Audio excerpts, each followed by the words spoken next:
Toyota Vios, color coding for lock and unlock wire dito.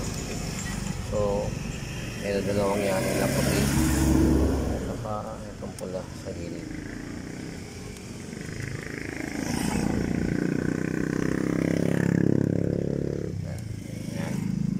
Yan dalawang yan para sa lock at unlock. So dito okay naman siya. Ito yung kukunin. Yan magkatabing wire na yan ng puti at pula. Okay, so yan, nakonect ko na yung para sa lock and lock. So yan, nilagyan ko ng wire. Yan yung puti at yung pulang yan. So ito, nakita nyo yan dyan, lalak yan dito, ididikit ka nito sa ground. Yan, yan nag-lock siya. Ito naman, unlock. Ito, lock. Yan, so ito yung dalawang yan.